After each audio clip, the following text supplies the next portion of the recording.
Yes, I played my role. Played your role? Mm-hmm. What does that mean?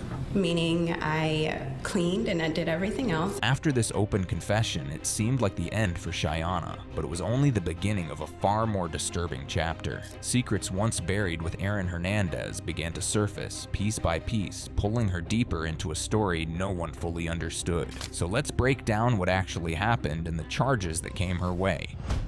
The box, the call, and the indictment. This all begins on June 17, 2013. A jogger spotted a body in an industrial park in North Attleboro, Massachusetts. The victim was Odin Lloyd, a 27-year-old semi-pro football player from Dorchester, Boston. He had been shot at least 5 times. 5.45 caliber shell casings were found at the scene. Lloyd was dating Shania Jenkins. Shania's older sister was Cheyenne Jenkins, and Cheyenne was engaged to Aaron Hernandez, the New England Patriots tight end who lived less than 1 mile from where the body was found. Cheyenne and Aaron had known each other since they were kids in Bristol, Connecticut. They went to elementary school together. They dated all through Bristol Central High School. They had a daughter together named Avielle in November 2012.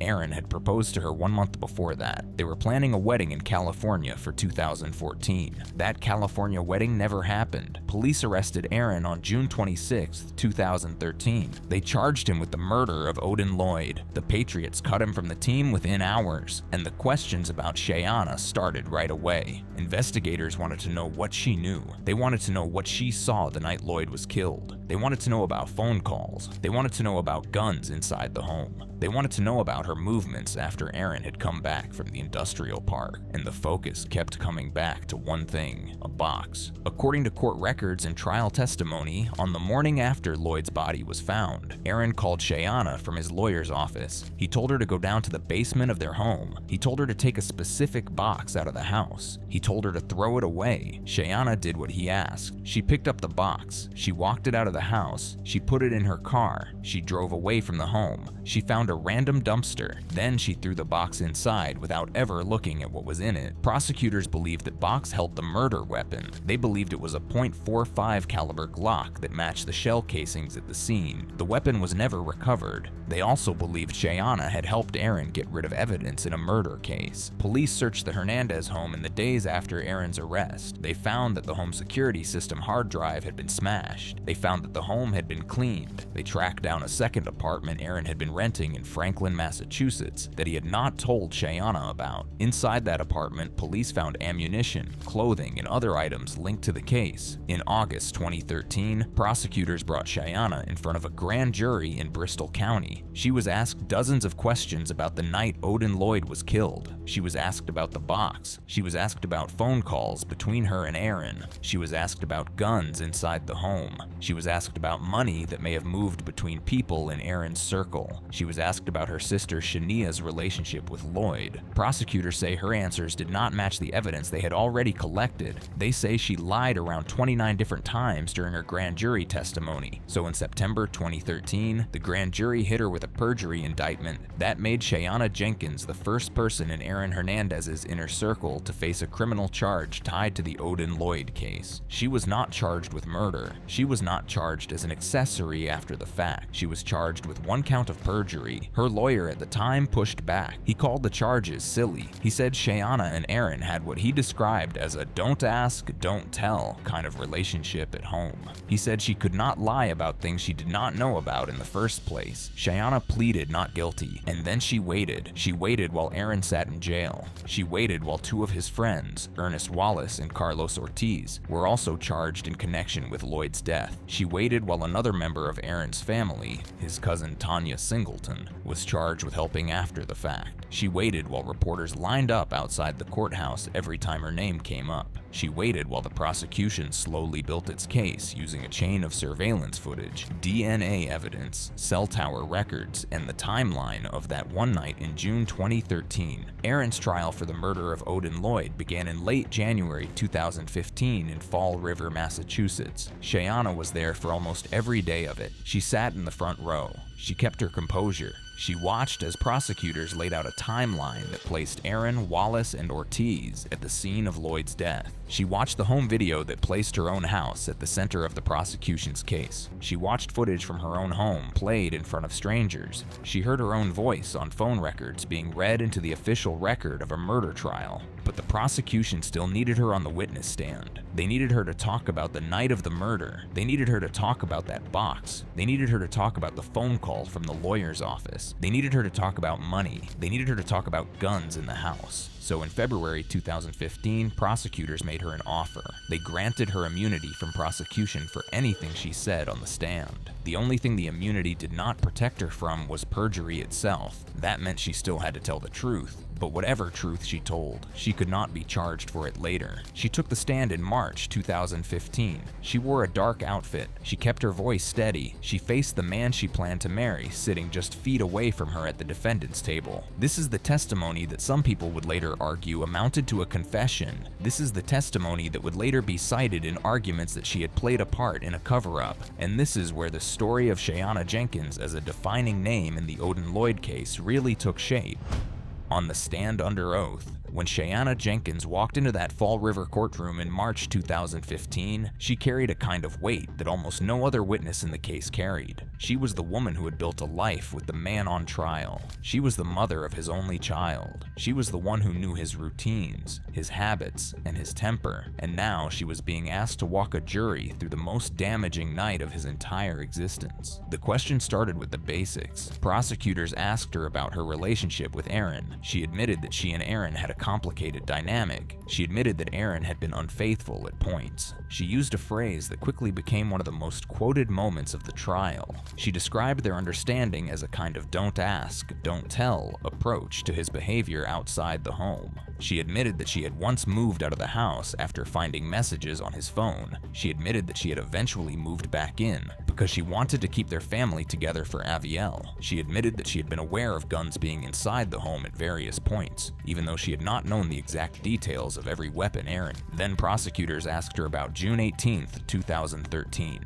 She admitted that on that morning, while Aaron was being questioned at his lawyer's office, she got a phone call from him. She admitted that on that call, Aaron told her to go to the basement. She admitted that he told her to take a specific box out of the home. She admitted that she did exactly that. She described the box itself in plain terms. She said it was big. She said it had a strong, skunky kind of smell that she compared to marijuana. She said she did not know what was inside it. She said she did not open it. She said she put it in the trunk of her car, drove away from the house, and tossed it into a random dumpster she had picked at random. Then prosecutors asked her about money. She admitted that on Aaron's instructions, she handed $500 in cash to Ernest Wallace shortly after Odin Lloyd's body was found. She admitted that she did not ask Aaron why she was being told to deliver that money. She admitted that she did what he asked because that was the way their relationship worked. Then prosecutors asked the question almost everyone in the courtroom wanted answered. They asked her if she had ever asked Aaron whether he was involved in Odin Lloyd's death. She said yes. She said she did ask him, and she said Aaron told her he had nothing to do with it. She told the jury she had believed him at the time. She told the jury she still struggled to believe that the man she shared a home with could be the man prosecutors had described in their opening statements. The prosecution, on the other hand, used her testimony to build something much darker. They used her admissions to show that on the morning after a homicide, Aaron Hernandez had moved fast. He had directed his fiancée to remove an item from his basement. He had directed her to move money to one of his friends. He had taken steps that, in their view, only made sense if there was something serious to hide. And every one of those steps had been carried out by Shayana Jenkins. For now, what mattered in that Fall River courtroom in March 2015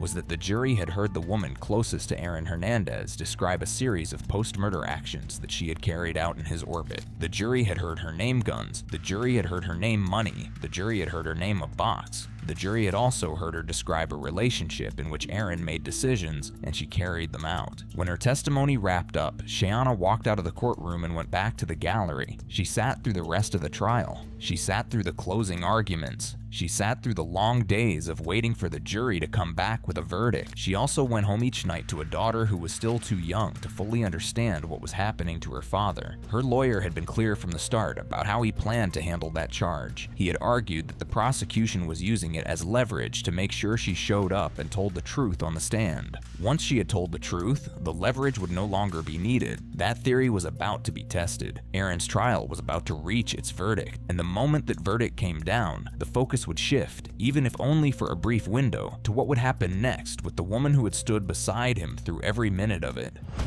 The verdict and the charge that disappeared. The verdict in Aaron Hernandez's murder trial came on April 15, 2015. The courtroom was packed. Cheyana Jenkins was in the front row. Aaron stood up at the defense table, dressed in a dark suit, his face barely moving. The court clerk read the indictment number. She asked the jury foreperson for the verdict. Madam Foreperson, on indictment 2013-983-A, charging the defendant Aaron Hernandez with murder, what say you, Madam Foreperson? Is the defendant not guilty, guilty of murder in the first degree, or guilty of murder in the second degree? The jury also found him guilty on the firearm and ammunition charges. The judge handed down a mandatory life sentence without the possibility of parole. Aaron was led out of the courtroom in shackles. He was then taken to begin his life sentence at a Massachusetts state prison. The next legal question was about Cheyana herself. Her perjury charge was still on the books. She still had to come back to court to face it. She had testified under immunity in Aaron's trial, but the perjury charge had been carved out of that immunity from the start. So in theory, prosecutors could still take her to trial on the original 29 alleged lies. In practice, the situation looked very different. On May 15, 2015, just 1 month after Aaron's conviction, Bristol County prosecutors filed a motion to dismiss the perjury charge against Cheyana Jenkins Hernandez. The motion was simple. They argued that her testimony at trial had given them what they needed. They argued that the leverage the perjury charge had provided had served its purpose. They argued that further prosecution of her was no longer in the interest of the case. The judge approved the motion that same day. Cheyana walked out of court a free woman. She had no perjury conviction. She had no jail time. She had no probation. She had no fine. She had no record from the Odin Lloyd investigation other than the dismissed indictment. Her lawyer at the time confirmed in interviews that the perjury charge had always been treated by the prosecution as a tool, not as the centerpiece of an actual case against her.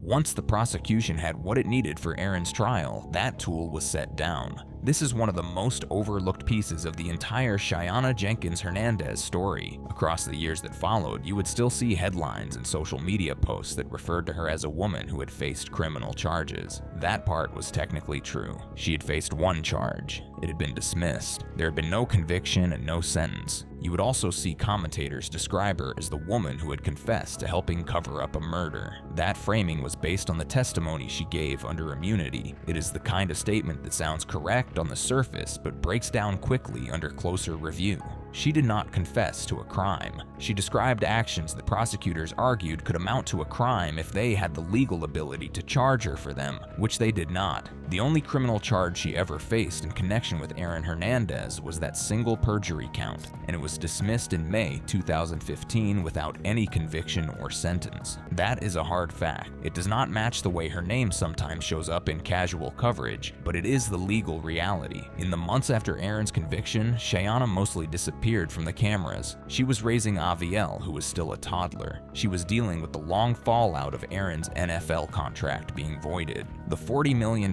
deal he had signed with the Patriots was effectively gone. The money the family had built up was being burned through legal fees. They had to sell the North Attleboro mansion. That case was set for trial in early 2017. Cheyana would once again be asked to testify. She would once again be in the front row. She would once again face cameras outside the courthouse. And once again, her own legal exposure would become a topic of speculation in coverage of the case. But in the same way as the Lloyd trial, the actual legal record around her would tell a much smaller story than the headlines did. The second trial, the tattoos, and the letters. By the time Aaron Hernandez sat down at the defense table in Boston in March 2017, he had been in prison for nearly 2 years. He had been serving his life sentence at the Sousa Baranowski Correctional Center in Lancaster, Massachusetts. He had been writing letters, he had been making phone calls, and he had been preparing for one more trial. This trial was about the 2012 double murder of Daniel D'Abreu and Safiro Furtado in Boston. The two men had been gunned down in a drive-by shooting near the Cure Lounge nightclub in the South End. 5 shots had been fired from a silver SUV that pulled up alongside their car at a stoplight. Both men died at the scene. Other people in the car were wounded. Prosecutors argued that Aaron had been the shooter. They argued that he had been triggered earlier that night when one of the victims accidentally bumped into him at the nightclub and spilled his drink. The motive sounded almost trivial. The killings were anything but. Aaron's defense team this time was led by attorney Jose Baez. Baez attacked the prosecution's case piece by piece. He hammered the credibility of their key witness, a former friend of Aaron's named Alexander Bradley, who had survived a 2013 shooting in Florida that he blamed on Aaron. He argued that there was no physical evidence linking Aaron to the actual gun used in the 2012 killings. He argued that the prosecution's narrative had holes in it. In the middle of that trial, Cheyenne once again took the stand, and the dynamic was almost identical to what people had seen in 2015. She gave the same surname she had taken on in the years since. Then prosecutors did something they had not done before. They put up photos of new tattoos on Aaron's body, tattoos he had gotten after the 2012 Boston killings. One in particular caught the courtroom's attention. The number 256 in tattoo language meant 5 shots from one gun and 6 shots from another. Prosecutors said it matched the number of shots fired in the Boston killings. They wanted Cheyenne to confirm she had seen the tattoo. She said she had not. Then prosecutors asked her about guns inside the home. She had answered similar questions in the first trial. This time, the answer carried even more weight. The line that reporters would write about that night, the line that would later be quoted in articles, podcasts, and documentaries when people talked about her role in Aaron's life. A line that for many viewers sounded exactly like the kind of thing the title of this video implies. But just like in 2015, those words were spoken under a grant of immunity. Whatever she said about cleaning, about routines, about not asking questions, was protected under the deal that brought her to the stand in the first place. None of it could be used to charge her, and none of it was. On April 14th, 2017, the jury came back. The verdict was not guilty on the murder charges and on most of the related counts. Aaron was convicted only of unlawful possession of a firearm. Cheyenne sat in the courtroom and watched. In the early morning hours of April 19th, 2017, correctional officers found Aaron Hernandez hanging from a bedsheet tied to the window bars of his cell. He had jammed cardboard into the door tracks. He had spread shampoo on the floor. He had written John 3:16 on his forehead in ink and on the wall in his own blood. He was pronounced dead at a nearby hospital at 4:07 in the morning. A fellow inmate named Kyle Kennedy came forward through his attorney within days. Kennedy claimed he had been close to Aaron. Kennedy claimed Aaron had hinted at his own death weeks earlier in a written message. Investigators also looked at 3 handwritten notes that had been left in Aaron's cell. One was for his attorney, one was for his daughter, one was for Cheyenne. The note to Cheyenne opened with the word Shay. That detail bothered her almost immediately. Aaron had always called her Babe or Bae in their personal messages. She later spoke about the note in a Dr. Phil interview. Aaron's brain was donated to the Boston University CTE Center. Researchers there found stage 3 chronic traumatic encephalopathy, the most advanced case ever documented in a person his age. That idea would only get louder once the docuseries era around the Hernandez case kicked into full force. And it would be the foundation for headlines that, even years later, would suggest a sentence had been handed down to her that the actual record never showed. The truth behind the headline. So now we come to the part of the story where we look directly at the title that brought you here. The claim that Cheyenne Jenkins Hernandez was sentenced for complicity after confessing to Aaron Hernandez's crimes. Let's break it apart piece by piece using only the actual record. The first part of the claim is that she was sentenced. A sentence in the legal sense means a person has been convicted of a crime and a judge has ordered a specific punishment. That punishment can be jail time, probation, a fine, community community service, or some combination of those things. Cheyana Jenkins Hernandez has never been sentenced for a crime in connection with Aaron Hernandez. Not in 2013, not in 2015, not in 2017, not at any point since. The only criminal charge she ever faced was the single count of perjury that was filed against her in September 2013. That charge was based on her August 2013 grand jury testimony, in which prosecutors alleged she'd given false answers around 29 times. She pleaded not guilty. She held the line for nearly 2 years. Then prosecutors granted her immunity to testify at Aaron's trial. After Aaron was convicted, the perjury charge was dismissed on May 15, 2015. She walked out of court without a conviction. The second part of the claim is that she confessed to his crimes. A confession in the legal sense is an admission by a person that they participated in or committed a specific crime. Confessions can be written, they can be spoken, they can be made to police, to prosecutors, or in court. What they have to be, by definition, is an admission of guilt in something that can be prosecuted. Cheyana has never confessed to a crime in any of those settings. What she has done is described under oath, a series of actions that she carried out at Aaron's direction in the days surrounding Odin Lloyd's death. In the 2017 double murder trial, she described another piece of her routine in the home. She used the line about playing her role. She talked about cleaning and not asking questions. That line, more than almost anything else she had said up to that point, made the public listen to her differently. It became the line that would later be quoted any time someone wanted to argue she had known more than she let on. But that kind of testimony, just like everything she said in 2015, is not the same thing as a confession. It is sworn witness testimony given under a legal protection that explicitly prevents prosecutors from using it against the witness in a criminal case. The whole point of granting immunity is to encourage a witness to give a complete account of what they saw and did, without that account becoming the basis of their own prosecution. So no charges for accessory after the fact were ever filed.